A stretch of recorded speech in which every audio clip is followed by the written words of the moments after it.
ডলি ভাই 3 cup string চা দাও। বস এখনই দিচ্ছি।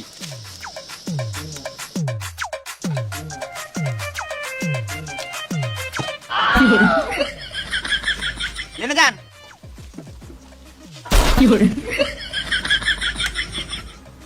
একটু বস নেমে যান।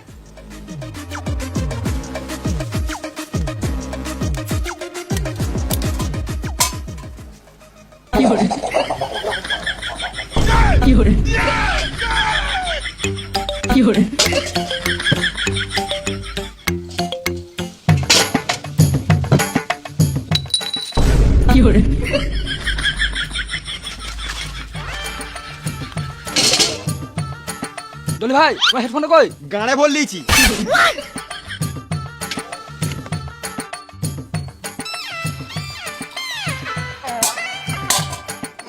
Excuse me. Excuse me.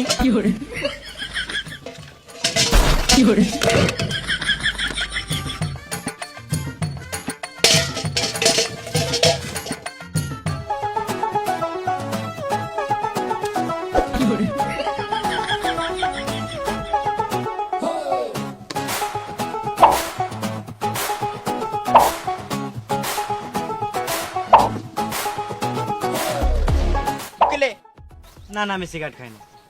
খেপা চোদা কোন যুগে মারছিস? চায়ের সাথে সিগারেট খাস না?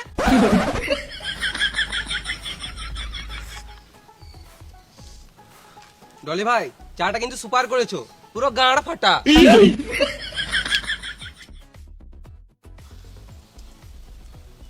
দারুন দারুন, আরেক কাপ হবে। তাহলে আমাকেও ওই চাটা 1 কাপ দাও। এখন 1 কাপই আছে, তুলে এই তো দাঁড়া, তোকে একটু পর বানিয়ে দিচ্ছি। এদের কথা শুনে মনে হচ্ছে চাটা ভালোই হবে, একবার খেয়েই দেখি। ছি, এটা কোনো চা হলো? না না, ডলি ভাই দেখতে খারাপ হতে পারে, ডলি ভাই চা খারাপ নয়। সুরের বাচ্চাগুলো আমার চা খেয়ে আমাকে আলবাল বলছিস? চায়ে বিষ মিশিয়ে দেবো, এখানেই মরে যাবি।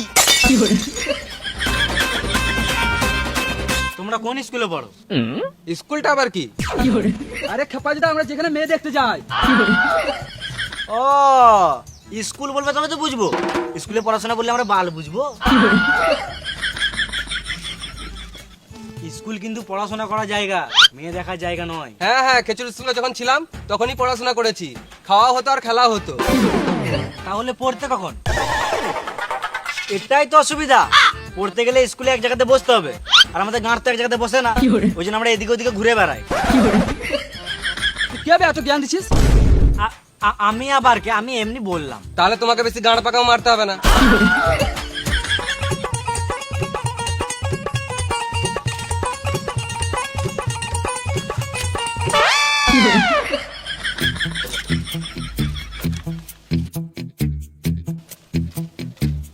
এমনি করাবে না লেবড়া, আমাদের স্কুলের সামনেটা দখল করতে হবে।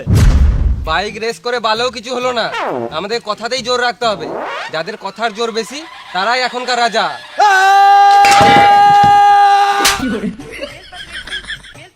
মাইতে তুই চা খেতে না, খাচ্ছা